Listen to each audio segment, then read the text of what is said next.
Good morning and welcome back. If you're new to my channel, hi, my name is Lace. I travel in a 2003 Dodge Mercedes Sprinter van, and I've been on the road for 5 years. And ever since I hit the road, I have felt a sense of delusion when it comes to van life. While there's a wealth of information out there, so much of it isn't relatable. After 2 years on my journey, I decided to empower women to venture out safely, helping them with renovations and custom builds for their unique needs. I wanted them to experience the same comfort I feel in my van. Patch of sand right before you get in this area. Yeah. That's what I hit and just kind of slid. You might. Wait, what?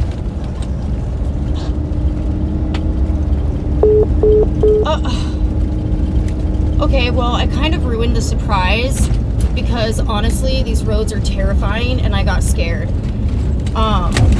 Michigan is made of sand. Bro, where are you? This isn't fun anymore.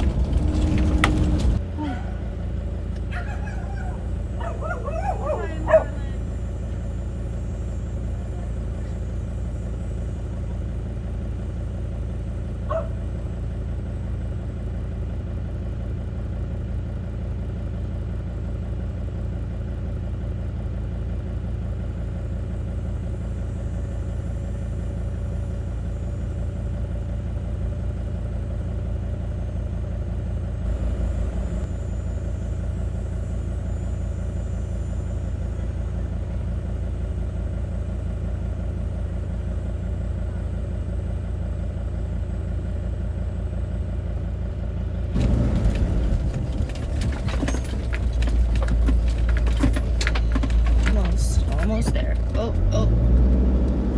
Go, Jigsaw, come on. I know, you're tired. Drove freaking 5 hours today. Oh. Okay. I've never assisted a man.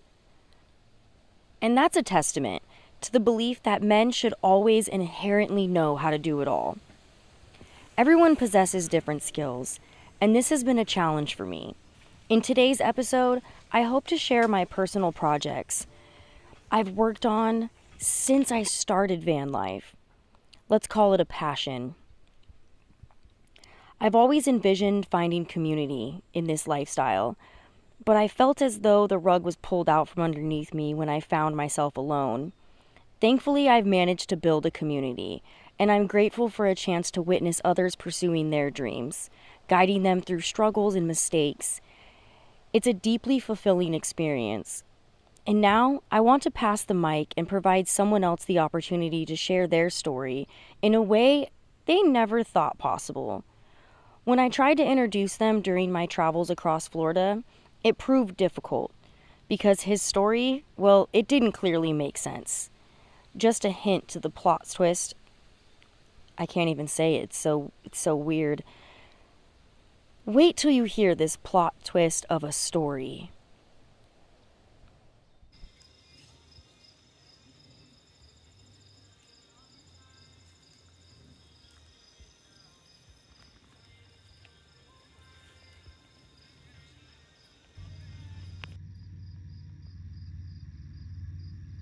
What are they doing?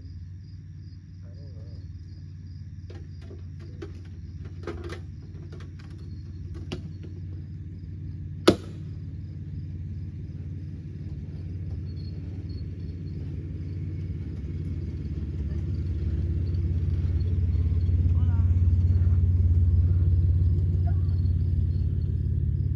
That's the creepiest shit ever. That's the creepiest thing that's happened to me so far. Well, I'm glad I can enjoy this with you. What the heck?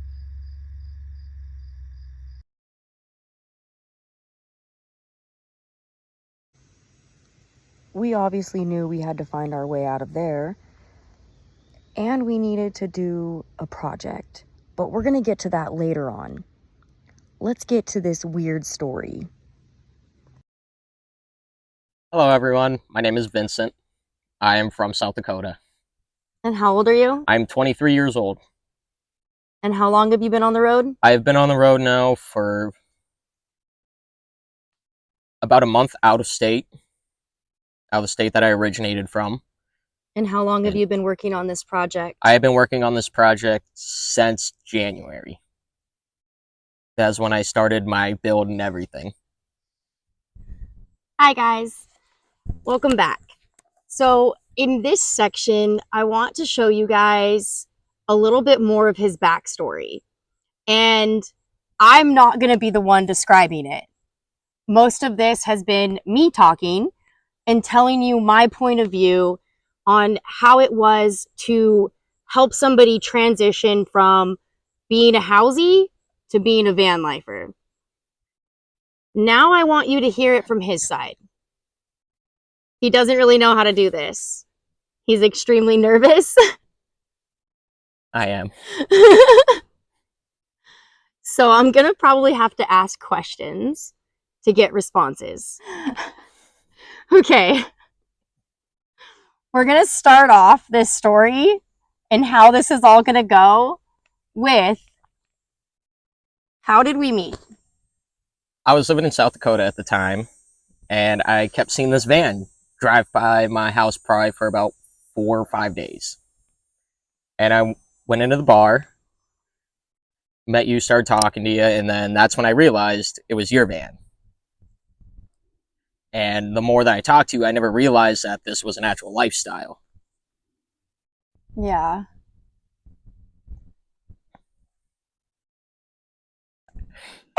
and then what happened next? Then next, you took me down to Florida and basically gave me a crash course experience for 10 days. It was horrible. Everything went wrong that could, but I still really enjoyed it. My first time really being out of the state.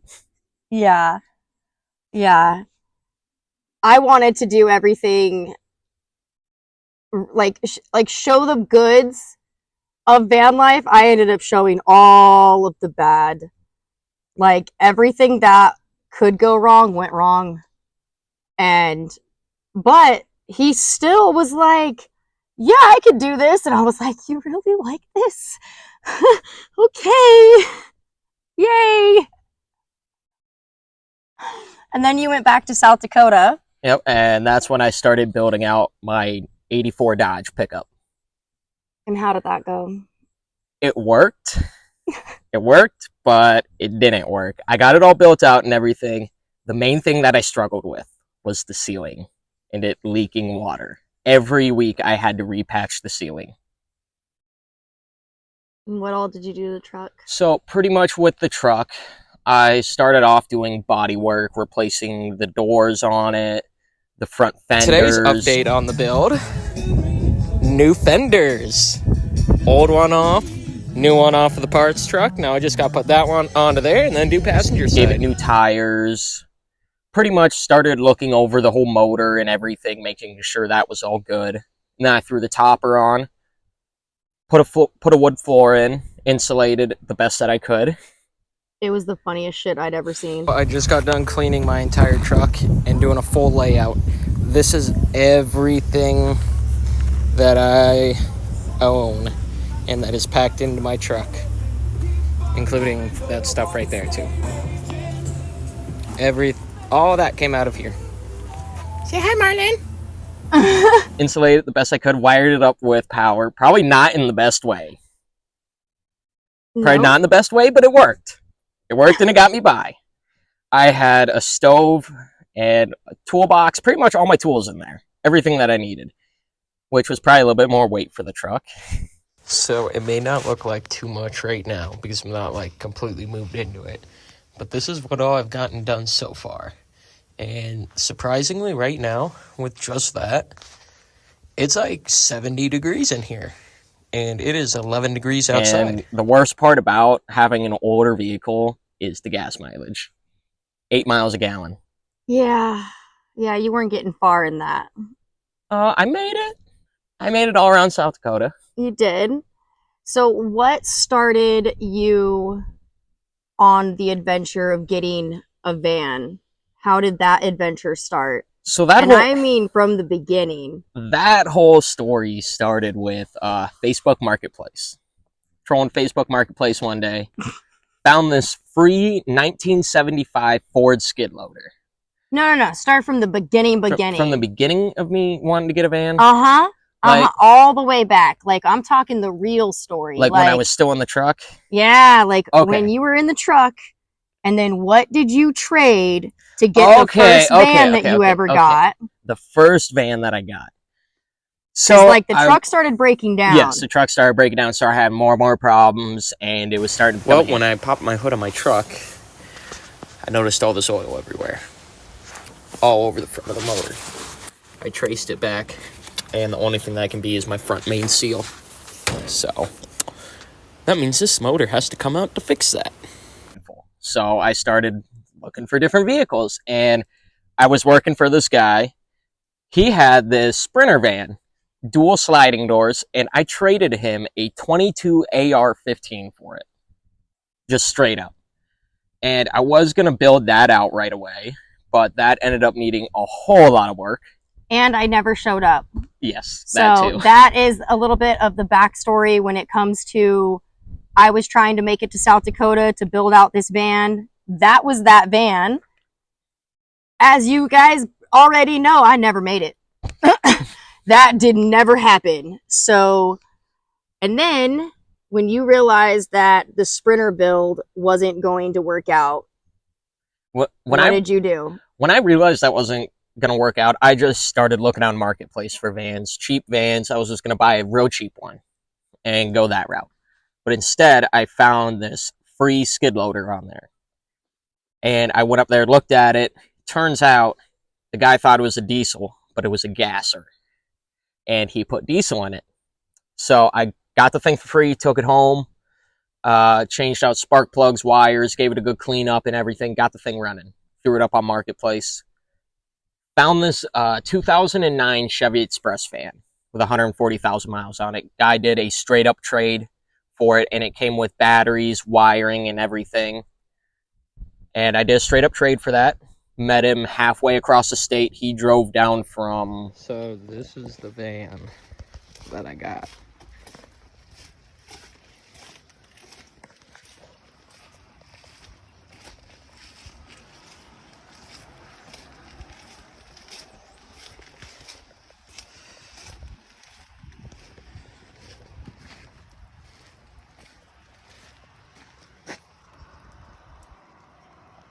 He came out of Montana.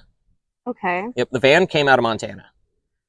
And he drove down, met him halfway, traded, brought it home, and pretty much started working on it same day, living out of it too, while working on it, and working all at the same time. Yeah, he couldn't really live inside of his truck anymore because it was raining so much that everything would get wet. I was just having every day. Constant water issues in there. And it was getting to a point where it was so bad where I had to keep a tarp over my truck all the time. Yeah. And so how did you... Now, he doesn't have building skills. Oh, no. Not at all. So how did you go about making this van comfortable for you?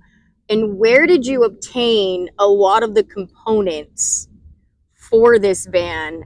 And in what way did you do that? So most of the components that I acquired were from this job that I was working, junk removal job, and most of the stuff I pulled out of old RVs. Mm-hmm. And so most of the wood and everything I actually took out of my truck, like my whole bed frame and everything, that came out of the truck. Okay. And that got put in there, and then the countertop, what came out of is 75 Winnebago out of the bathroom. Just went in there with a crowbar and just straight pulled the countertop out of there.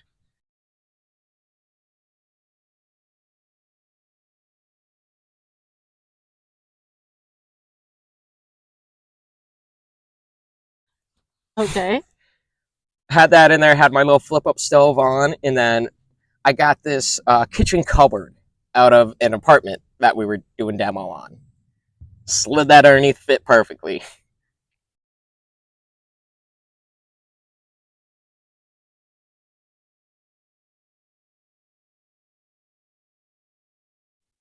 None of these lines matched up. Oh no. Like, nope. if we're talking a hair out of square, we're talking. Oh yeah, I didn't square anything up. I didn't level a single thing inside this van when I built it. I'm pretty sure nothing in there is still level. It's level. I did it. Well, not my bed. Well, I didn't touch that.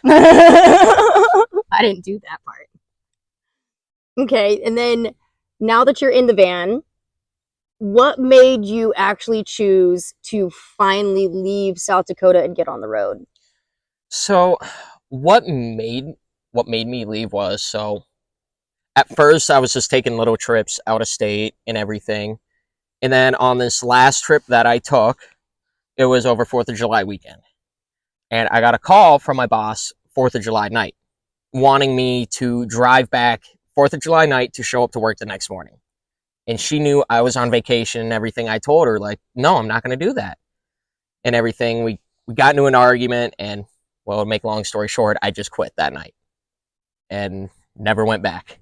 And so you just ended up on the road. Pretty much just ended up on the road up here, up in the UP. And that's pretty much where I've ended up. And that's where we met up. Well, we're not in the UP yet. I made him drive halfway through Michigan to meet me. I had to come down through the state anyways. I know. For work. Yeah. So actually, bringing that up, how have you, because as a person who makes money on social media and doing mostly everything online, a lot of people wonder, how do you keep up with this lifestyle and living sufficiently out of your van and finding work? How do you go about that? So a big part of that would be Facebook Marketplace. I go on there and I search up odd jobs, farm hands needed, and basically just day labor. I work for cash pretty much.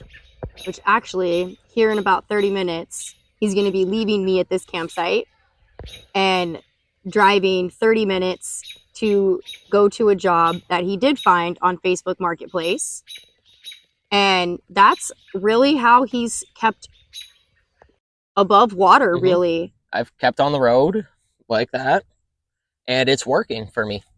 And how long have you been on the road now? On the road now, over a month now. Over a month? Yep, over a month out of South Dakota. And mainly in Michigan? Yes. Yeah. Mainly in Michigan. We ran into a problem. My battery's dead. Which I don't know how I did that. We don't have anyone to jump me. So, I got an idea. I take a full 20-volt DeWalt battery, hook it up to jumper cables like that. I've seen this work on the internet.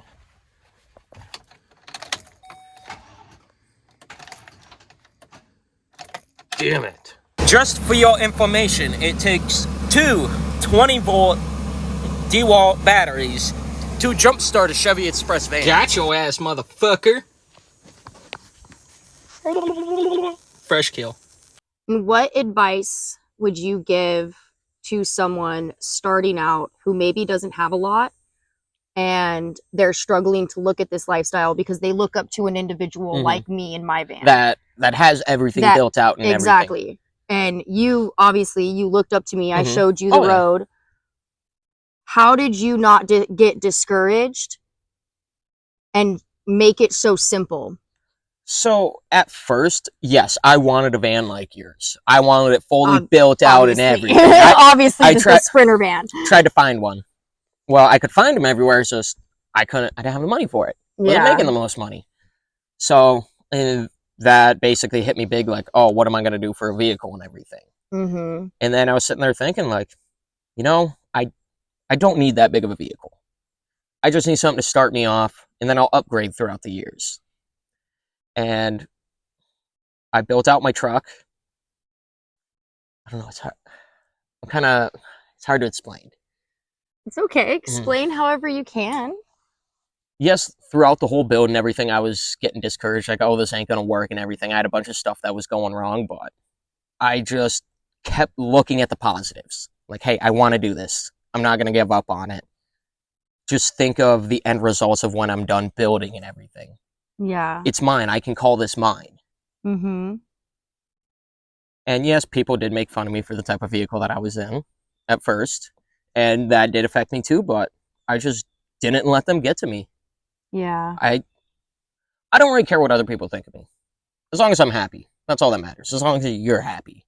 Yeah. Pretty much what you have to Mhm. do, honestly. And people are going to end up in whatever rig that they can get a hold of. And some people do have the means and the people around them with skills to get them up to a level like how I am. I wouldn't be where I'm at if it wasn't for my brother. If I didn't have my brother's tools, my brother's help, my van wouldn't look like it does. Have I kept up with that and learned and obtained those skills along the way? Absolutely, because I knew that they were valuable. And you just have to learn how to use your skills in this lifestyle and figure out where they fit. And that's pretty much what you've done, even when it comes to finding jobs on the road. Like, you know your skill set. Yeah, you know what you know how to do. I know the skills that I can do. I can do pretty much anything. And pretty much when it comes to finding jobs, you just got to put yourself out there. Yeah. Even if you're not finding them online, go to a farm.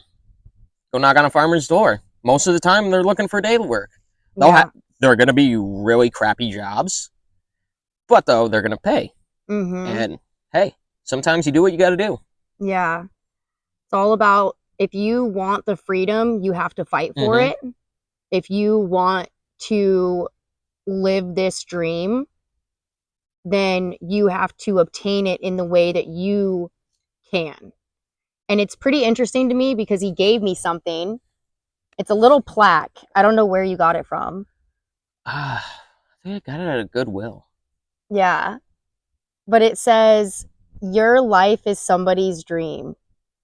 And I put it in my van because I was like, you know, I need to tell myself that, because a lot of people do look up to me and they want this, but I don't really know how to show them that it is obtainable. And now that I have like a human being, he did it. Like, it is possible. It's all up to that individual's determination and how far they really want their dream to flourish. And I think you did it. I think I did too. Like, yeah, I had a lot of ups and downs. Even within like the first month, I wanted to quit because I was having so much struggles. But I'm like, no, I'm not going to give up on this. I want this life. Yeah. So I just never gave up. You just got to push yourself to keep going. Don't let the little things get you.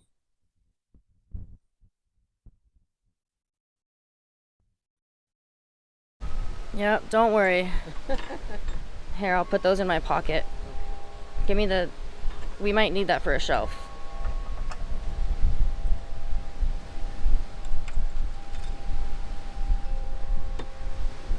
Upside down, but Yeah! and then roll it up. I like you. I'm an interior designer. Oh, okay, you're a good find. And just like that, the renovations have begun. We're already back on Facebook Marketplace, and now we're gonna try to square up this build.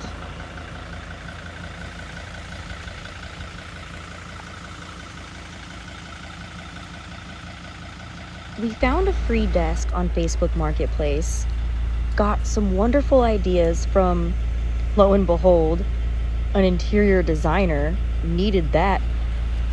And now we're off to demo everything this guy has built.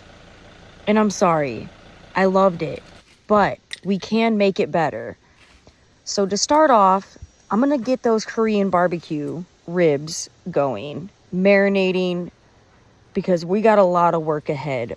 We have to build this today, like in the time that we are at this campsite, because we didn't know it was a paid for campground and we don't want to be here.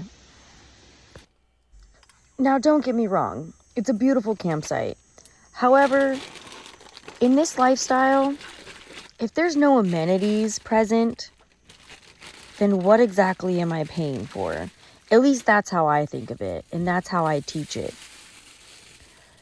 There is access to water here. It's on a pump, on a well.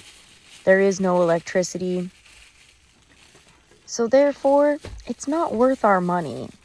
Because to make it far in this lifestyle, you truly do have to save money. I'm definitely not talking about extremely penny pinching everything, but I'm talking about living a more frugal lifestyle. Finding things for free, making them work for your needs, cooking your own meals more often than going out, substituting free camping for maybe state campgrounds that are anywhere from $20 to $40 a night with no amenities. You have to figure out where things balance. That's important.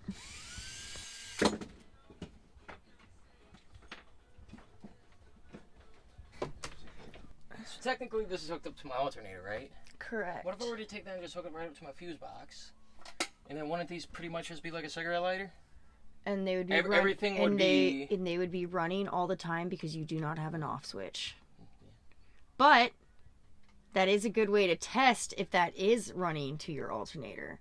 But if it's running to your alternator, then your vehicle has to be running. If it's running to your battery, then it would run.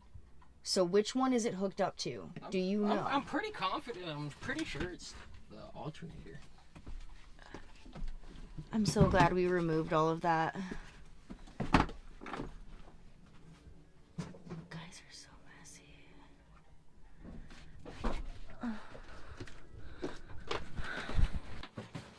Truthfully, I think the best part of my new way of helping with van builds is I help hands off. After I've worked with the last 2 individuals I've worked with, I feel like my new way of doing things is just handing over the knowledge and see what happens. Show them how to use the tools and step away. Watch the growth happen. It's so interesting, and I absolutely love it.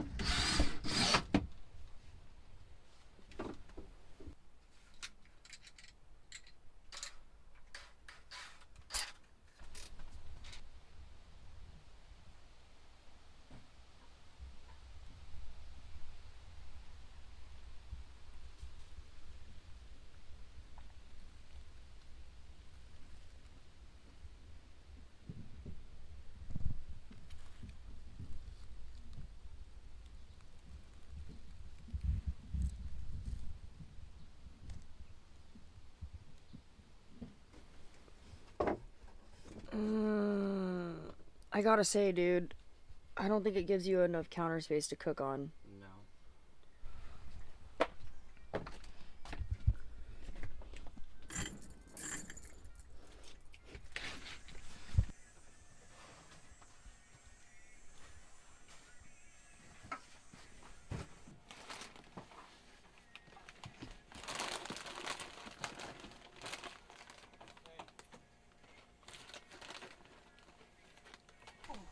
After many adjustments, we finally found the perfect fit. Moving things around, and hell, we even mounted things like the fire extinguisher before we knew that's not where it's gonna go. And it probably shouldn't go there in the first place. But now everything is open. Things have a place. There's food storage. Marlon has a food and water bowl mounted. There's clothing storage. We even made a closet. This is what I want for every van lifer. I want the comfort level of their living space to feel like they can succeed. That they're not struggling every day just to put away the simple things or to do dishes. I hope that this story encouraged somebody to follow their dreams. And the decisions might be hard, But all you have to do is have the determination and put yourself out there. Hell, we did this on a budget. Most of the stuff you see inside this van, it came to him for free. I was just gonna ask you, like, A little determination. what do you think now? Maybe a little guidance, because I can't take full credit for this. Yeah, you can do dishes inside your van. Come on. That's exciting. It is.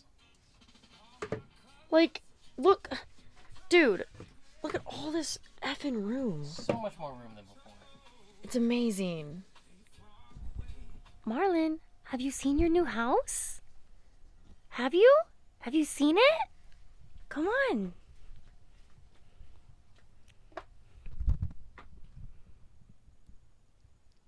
This is actually nice, dude.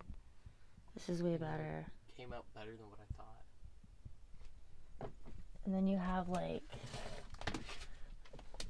yeah, come on. You have like a little area. I got way more room up here because before everything used to come out to about here. Mm-hmm. So I just had that little bit. Yeah, of and then spot. everything was like right here too. Like, Now if I really wanted to, I can kick up and relax right here too. mm-hmm. Yeah, you have a lot of room. Do you like it? What's up, baby? Oh, she's stuck. She's like, well, I'm trying to enjoy, but look at that. So much more room, isn't there? Oh, yeah. All right, let's go find some wood.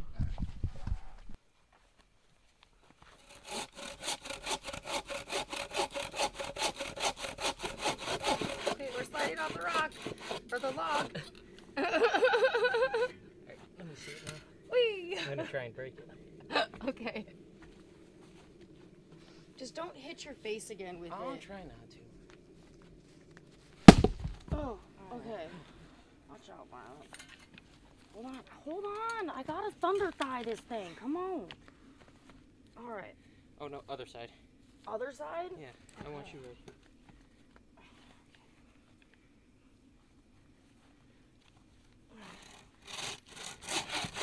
Oh, I need a break. I'm tired.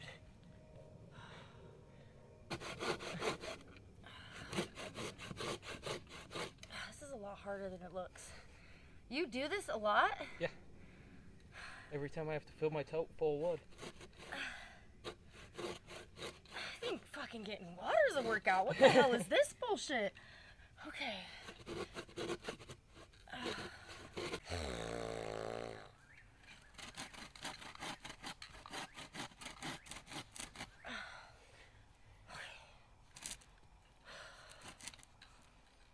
You're gonna put, get your thighs. Where's your thighs? Hug it.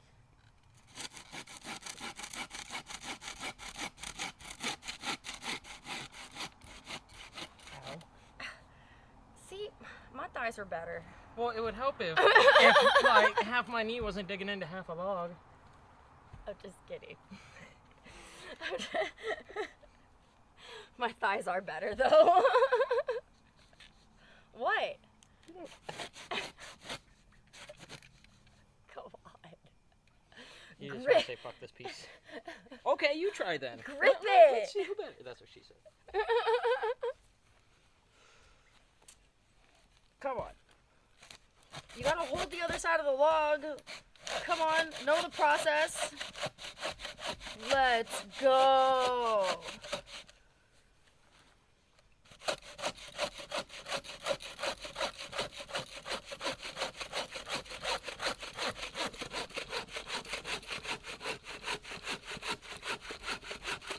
I'm tired again.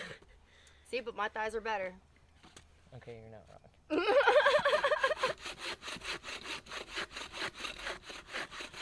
Camera. Whoa. Careful.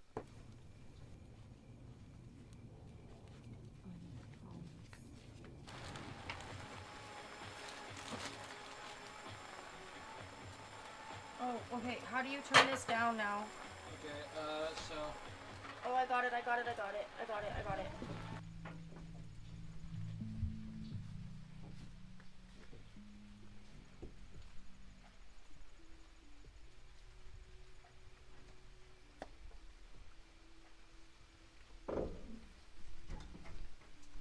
starting to rain again.